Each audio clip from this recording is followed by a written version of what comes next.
Visual Studio 2017 gave you all kinds of ways to extend it to make it your own IDE through custom extensions. That's great, but what about Visual Studio 2019? That's coming down the line. Well, that's a great point. The next version of Visual Studio has a new story. The older version, the current version, the legacy version, today's version of Visual Studio has its own story. Let's get the team on the line for this episode of DevRadio.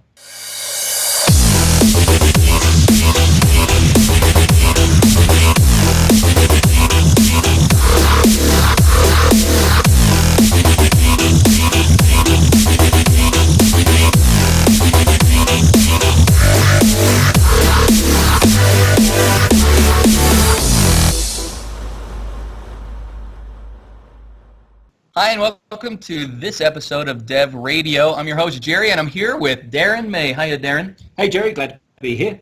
Darren lives in Colorado, as you can tell by his accent. Absolutely. Native, born and bred. I work for Microsoft, but Darren, you work for me. It's pretty nice. Yep. Now, have you ever used Visual Studio before? Once or twice. Yeah. I think I've seen it, yeah. I always like to tell people I open it before I open Outlook. Like, it's just one of those things. And I like to make it my own. I like a lot of extensions. One of my favorite ones is the Restart extension. What's one of your favorite? I like a lot of the IntelliSense capabilities that's come in, like Code Lens and those kind of capabilities. Yeah, I'm right there with you as well. Wouldn't it be cool if we could talk to the PM on the extension team and ask them some questions? Yeah, like why? Yeah. So if you worked for Microsoft like I do, you'd have the luck of using Skype for Business every single day. And on that list are all these people, and so sometimes I'll just type Mads in, who is the PM we've got, and I'll ask him some C# questions, and then he'll just gracefully say to me, "You've got the wrong Mads." Mads, do you remember having those chats? I'm sure you've had it with many people other than just me. Oh yeah, it happens all the time. All right, Mads, just in case people don't know who you are, introduce yourself, and let's start talking about extensions inside Visual Studio. All right, well, I'm Mads Kristensen, and I joined Microsoft almost 8 years ago, working on Visual Studio web tooling, HTML, CSS, all that sort of stuff, because I'm a web developer. I have been sort of since the late 90s. And so I did that professionally for over a decade, joined Microsoft, worked on web tooling for 7 years, and almost a year ago, I moved from the Visual Studio web team to the Visual Studio Extensibility team. So what's interesting there is that all the features that Wait, I got to interrupt you, Mads. We're going to talk about extensibility and stuff like that, but man, you did a good job on all the web tooling stuff. Like, Visual Studio for a web developer is a dream come true. Oh, thank you. And you did it, like, single-handedly. It was Mads. It was just Mads. Yeah, right. It's like I worked with Mads during the Visual Studio 2017 launch, and I worked with him particularly around the announcing the SPA template and walking through a lot of that, which I know you've now handed off to somebody else, but a lot of that work was really awesome. Bringing that experience into Visual Studio, I think, was amazing. Yeah, that was a long time coming, but PM, which is what I am, program manager, basically means guy who doesn't code. So I can't take credit for getting all this stuff into the box. That was all done by brilliant engineers that we got. Yeah. Have you ever opened Visual Studio and tried it? Yes, I've tried every aspect of Visual Studio, with some exceptions. It gets less funny each time you say that. Mads, when we talk about extensibility of Visual Studio, tell us what we really mean here, because we're not talking about the things that Microsoft gives us. We're talking about, or are we talking about the stuff Microsoft gives us? Yeah, right. Actually, so before we talk about extensibility, let's talk about what Visual Studio actually is. So, okay. Right, because it is a shell, right? It has basic functionality, like there's an editor, there's menus and buttons and toolbars, and tool windows management. And that's sort of the shell, that's sort of the basic stuff. And on top of that, you got all the C# stuff, Roslyn, ASP.NET, C++, Python, all those big programming languages, models, and project systems that live within Visual Studio as well. But they're actually built on top of the shell, or on top of the platform, you can say. The Studio is a platform that's built on top of. So it's a little bit of a stretch, but not too far to say that every single feature that's built on top of the shell is built, and that all the different features of Visual Studio is built using the extensibility model that there is. And that's both the platform extensibility, but also the different features such as the debugger and the JavaScript features and so on add extensibility points themselves, so that you can have. So there's multi-layer of extensibility. There's the core shell, and then there's all the different features that add extension points themselves that other people can extend upon. And so it's very much that both internal teams use extensibility, but also externals. Like anyone who wants to write an extension, use extensibility points. But it's the same extensibility points that Visual Studio builds upon, all the different features. So it is very much internal and external, both. And so my job is to make sure that we balance that in a good way, and that we have a good platform to build upon. So who's your customer? Is your customer the external developer building extensions, or is your customer internal Microsoft teams building out Visual Studio features? Or is the answer yes? It's yes. It's both. Yeah, right. and so, but I do have a rule of thumb, and that is that we don't do anything for internal customers that won't benefit external customers. So that's a rule of thumb. So sometimes that's not the case. Sometimes we do features specifically for in-house development only. But most of the time, like 90-something% of what we do benefits also external extension authors and consumers. Now, when you install Visual Studio, what's the first extension you install? I don't install one. I install like 35. So usually what I do is that I just search for my own name, because I've written many extensions. So I search for my own name, and then I just does that every day, but I think for different reasons. I search for my own name constantly too. That's how I got into extensibility, was because I wanted to customize Visual Studio for myself. And so a lot of the extensions I have are for myself. It just so happens to be that other people like them as well. So, win-win, right? But Mads, I have to figure that a year ago when you came onto the team, you must have had a lot of strong thoughts about the direction that extensibility should go, because you had written so many extensions. Yeah, that's right. It was like, it's a passion of mine, right? It had been for years. So where a web was sort of experience. What was your first experience when you turned around and said, hey, I want to create an extension for Visual Studio. Let me go and look at the documentation. Let me download the tooling, and let me go, oh, this is really easy. I can, yeah. Yeah, it wasn't good. It was hard. Yeah, no, it's true, right? It's actually hard to get started. Mm-hmm. I found that, once you get over sort of the initial hurdle of understanding what an extension is and how it works, it gets much easier. The trick is to know enough so you know how to search for help on Google, and even better to search on GitHub. GitHub is by far the best place to get help for extension authors, but if you don't know, you don't know, right? So you need to know enough to be able to ask the right question in the right on the right websites. So once you get to that point, you're fine. Now, Mads, in Visual Studio 2017, there was suddenly a change, and there was a new project, a whole new Visix experience. Talk to me a little bit about what happened then, before we start talking about what's going to be happening. Yeah. So, right. So, a Visual Studio extension is basically a zip file containing the code and the metadata that determines what an extension does and what it looks like. That zip file has a file in it that's sort of the metadata file, which is an XML file that follows a schema, an XSD schema. Okay? So there was a version 1 of that schema coming out from Visual Studio 2010. Then there was version 2 of that schema, which was Visual Studio 2012. And they were always backwards compatible. So anything that was, so Visual Studio understood the version 1 of that schema up until Visual Studio 2017.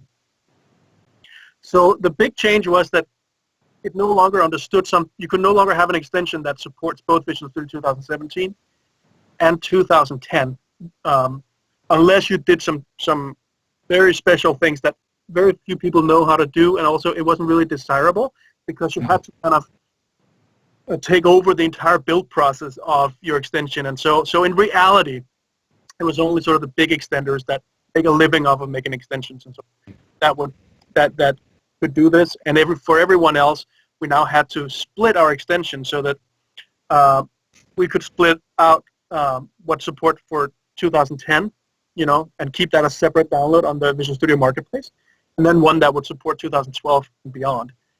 Those were now two separate extensions. So that was what a lot of people had to do, and myself included. Now, as you say, the Visual Studio Marketplace, let's just be clear between the Marketplace and the Gallery. Talk to me about the difference between the two, or what happened there. I think that was last year too. Well, yeah, we have the Gallery on MSDN, so that was hosted. The Gallery is a place where you can upload extensions, Microsoft internal extensions as well. We upload to the public using the Gallery. And so it's an app store, in lack of a better term. That's what it is, right? So you can go there with your browser, hit the marketplace.visualstudio.com, and you can download all the extensions that you want. But you can also access it from within Visual Studio. If you go to Tools, Extension, and Updates, in the menu system, you can get the same sort of view, all the extensions you can see there. Sure. And a year ago or two, it was rewritten. The Gallery no longer was the Gallery, it became the Marketplace. And so it was a brand new team that built it. It was the Gallery was very legacy. It was based on SOAP, web services for Visual Studio to communicate with the API was all SOAP, and that didn't really work because now all of a sudden we had VS Code, we had VSTS that also had extensibility, and so VS Mac is coming around the corner. Like, it's going to open up extensibility at some point, and so we have to be ready. We have to have a website and a web API that can handle all those different things correctly, and the Gallery was too old, and it was time for something new. So the Marketplace is the new Gallery. There's no two things, there's just one thing. Got it. And one of the features of it is now it also supports Visual Studio Code as well for a single place. Yes. All right, that's nice. Is there any compatibility between extensions between those two? Code and Visual Studio, the granddaddy? Yes. There's one that I can think of. You cannot. So any extension that is written for Visual Studio will not work in Visual Studio Code, or the other way around. But what's he about to say? If your extension for VS Code, let's say, is a text-made grammar extension, which means text-made grammar is a declarative way to describe a programming language. Yeah. So that Visual Studio Code and Sublime and so on knows how to do colorization and so on, syntax highlighting, right? Those files are actually supported by Visual Studio, Big Brother Visual Studio as well. So there is a very easy way you can include the exact same text-made grammars in a Visual Studio extension. So you only have to write the grammar file once, and it can work both places. But the way you deliver it to those two different IDEs are different. Okay. But on each side it's pretty simple. Are you about to announce that the next version of extensions in Visual Studio are going to be written in JavaScript? JavaScript, and will run in the web. Yes, that's right. We're actually going to do CoffeeScript because no. No. For all the viewers out there, that was not a serious announcement. Right, my wife somewhere is screaming. She's just got her whole company off using CoffeeScript. But what is coming? So we know 2017 there was a shift. We added a lot of new features. There's incompatibility now with 2010. But now there's something coming in Dev 16, right? Or the next version of Visual Studio. Yeah, version 16. That's right. Visual Studio 2019 has the version of 16. It's the 16th major version of Visual Studio since it was born back in the 90s. So I think we gave it that number because 9 and 6, if you just turn it upside down, it's the same. Yeah, there's no opportunity for confusion. Right. You know what was really confusing? I like the error message. Oh, well. Anyway, Mads, we're getting off track. I'm sorry. Tell us about the next version of Visual Studio and Extensibility. Well, there is it's probably going to be one of the easiest, well, as it looks right now. We're not done yet with Visual Studio 2019, right? But As it looks right now, it might be the easiest upgrade ever for Visual Studio Extensibility offered. So it used to be that when a new version of Visual Studio came around and you had to update your extension to support this new version, you would have to do a little sort of update of your code and all this sort of stuff. But now, fingers crossed, and so far I've updated around 50 extensions of my own to support version 16. And so far, it's actually very, very simple. It's basically just to declare in your metadata that you now also support 16. There's potentially nothing more to it than that. So all the extensions for 2017 must be updated in order to run in 2019? Correct. So that has actually never changed. It's the level of what you need to update that is different. You just have to, the extension just have to say, I support 16. So okay, I think it's an explicit opt-in from the extension authors that they choose to deliver their extension on Dev 16. Therefore, they state that there's compatibility, republish that, and away you go. Exactly. And so instead of talking about it, why don't I show how it's done? Perfect. Sounds good. All right, Mads, it looks like we can see your screen okay. This is Visual Studio 2017? That's right. This is the latest version of Visual Studio 2017. And I have here in Solution Explorer, I have an extension of mine that I have opened up here. And, I was talking about this metadata file that exists inside an extension. This is it. This is this XML file right here. It's very simple. It has like some display names, some descriptions, some links. But then it also has something here that's kind of interesting. It has an installation target. So this particular extension says that it works in Visual Studio Community Edition. Now, what that means is that it works in Community and everything higher. So that includes Pro and what's it called? What's the big one called? Premium, Ultimate. Enterprise. It's called Enterprise. Super duper. Yes. Used to be Ultimate, used to be Premium, but now it's Enterprise. Team system. Yes. So this is good because it works Community, Pro, and Enterprise. And then I have a version range. So this thing right here, this says that this extension supports Visual Studio version 15. Now that's 2017.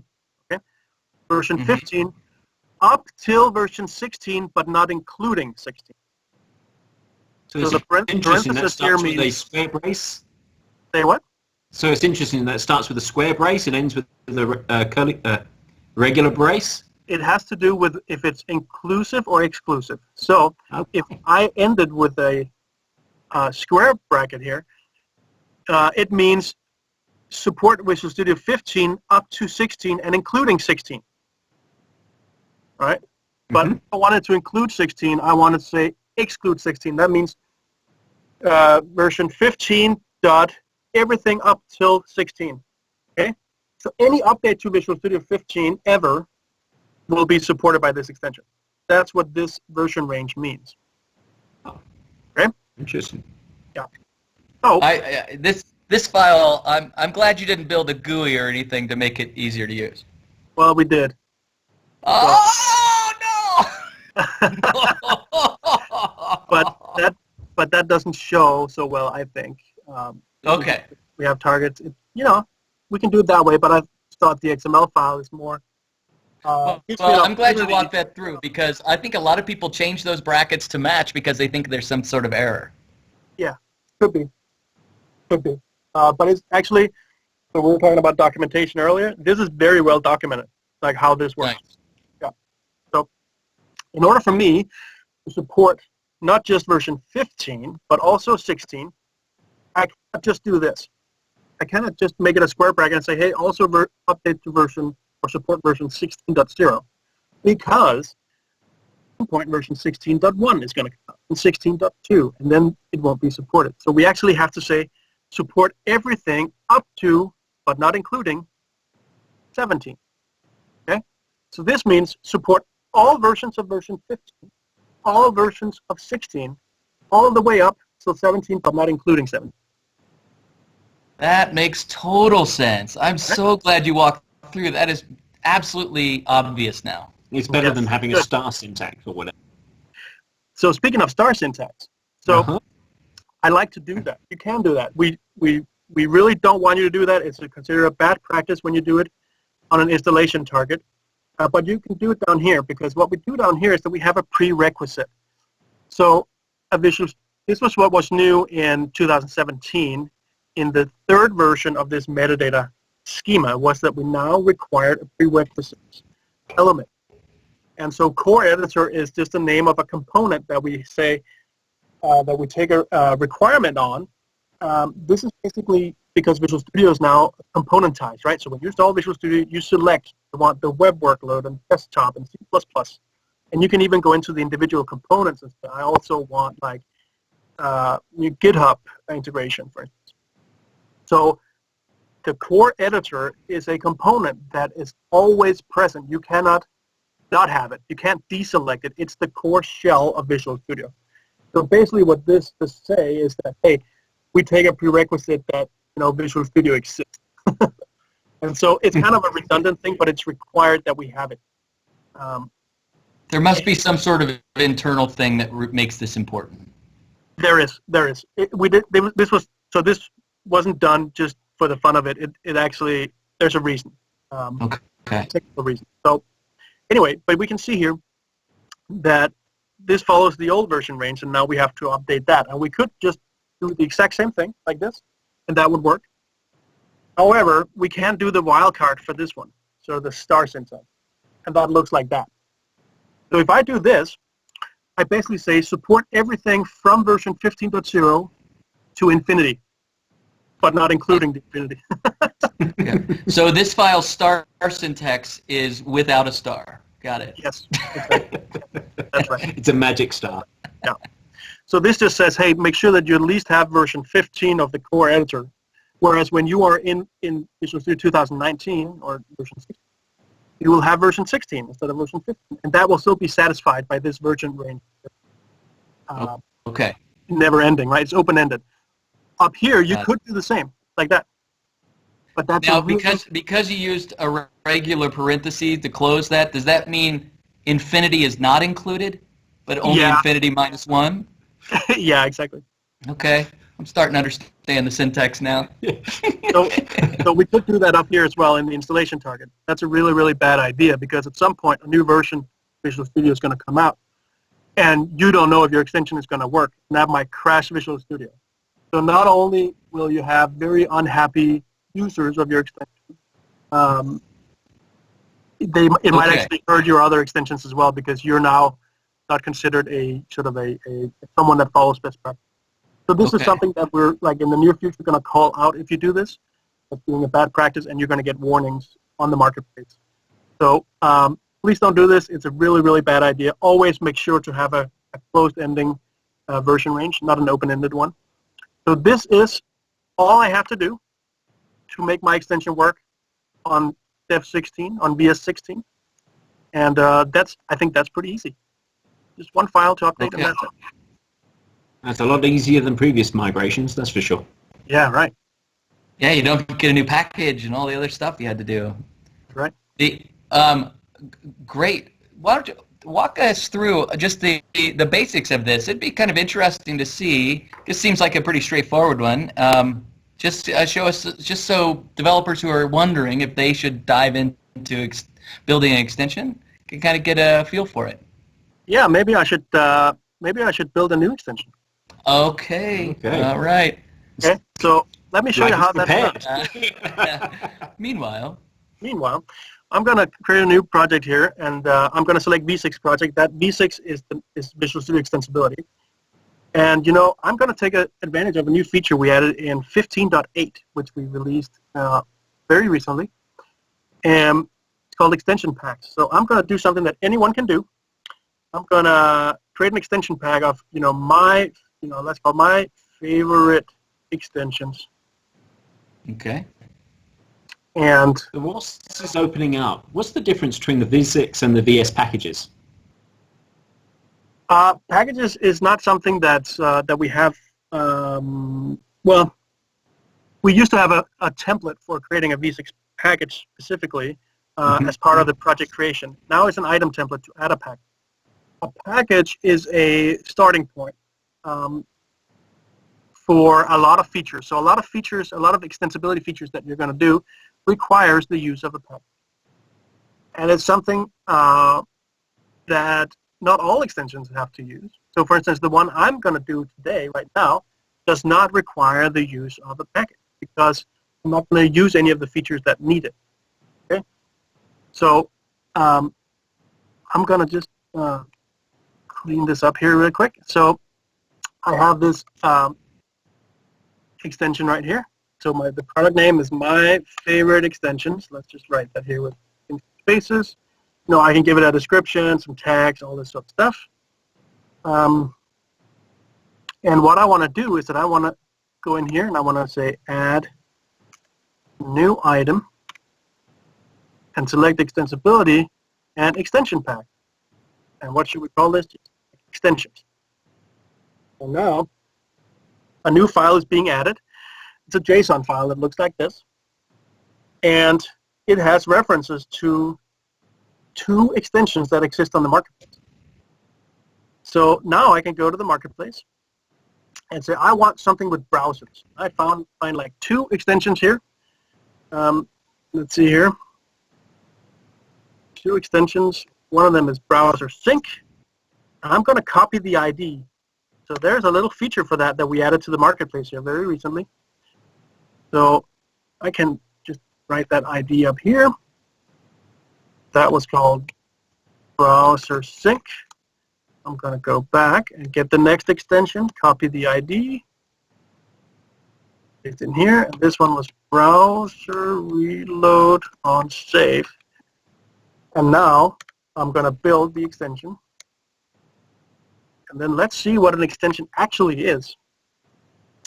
So when it's done building, we can see here, I get a v6 file. Okay, that is my extension. That is the one that I have to upload to the marketplace or email to my colleagues. And if we take a look at it, it's just a zip file. So inside, we can see what's added.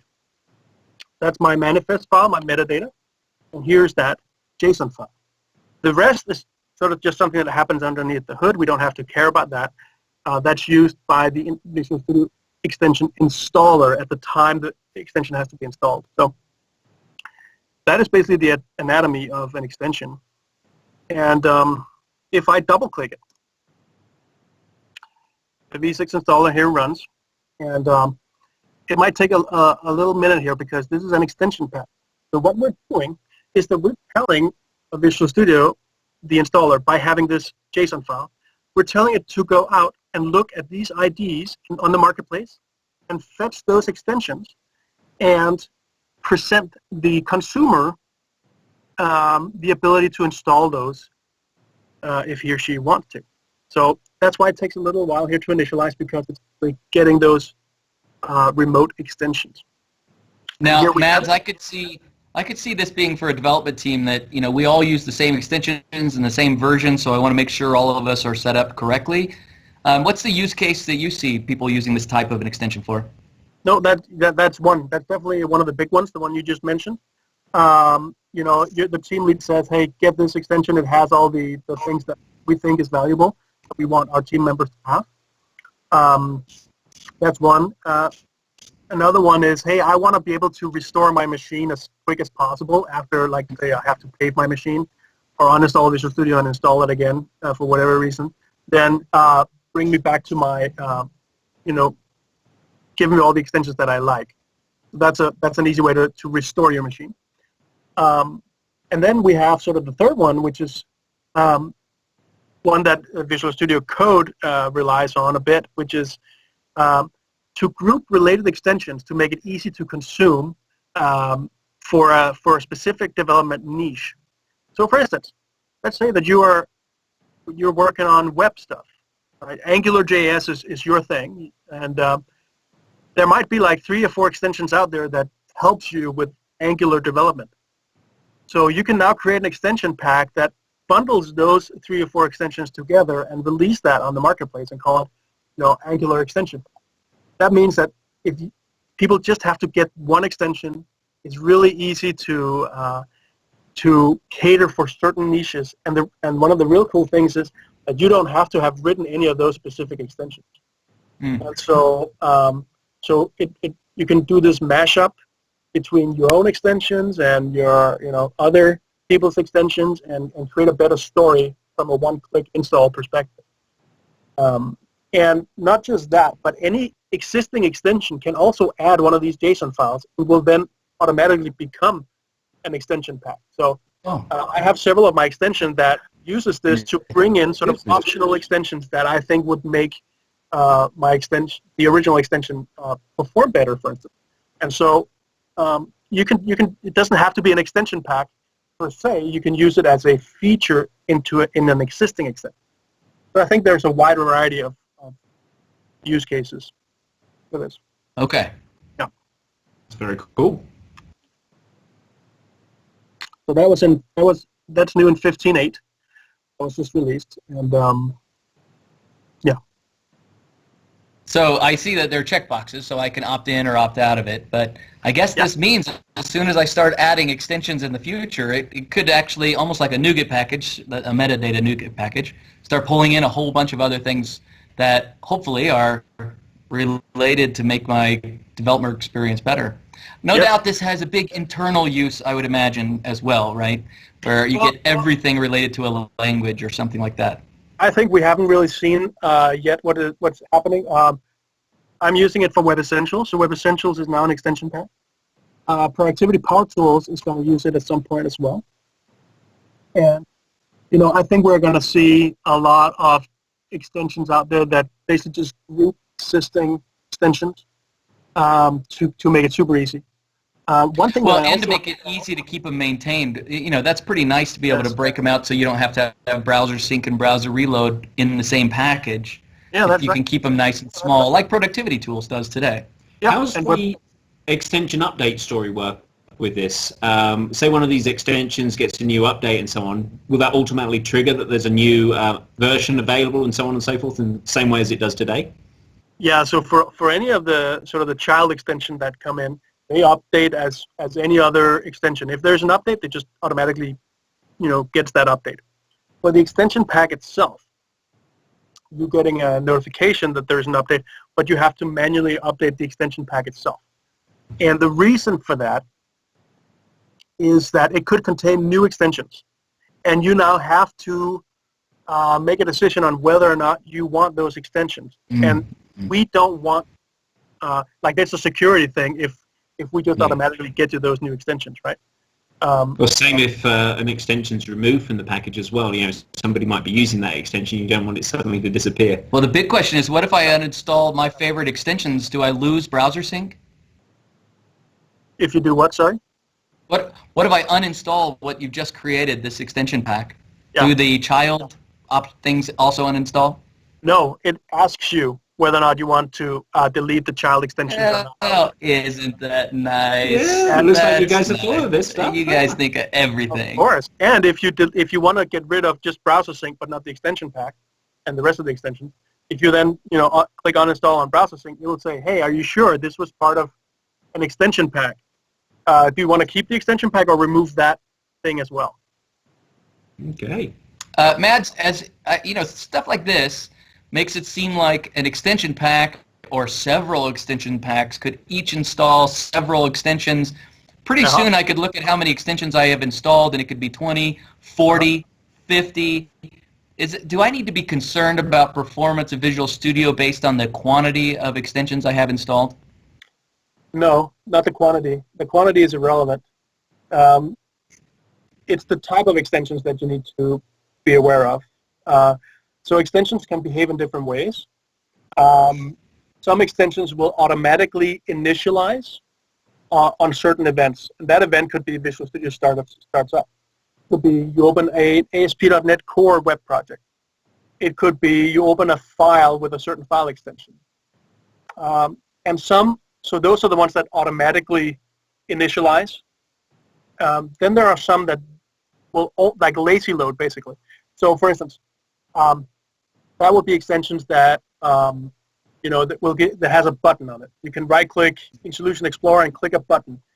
then that extension probably will not load till that button is being clicked.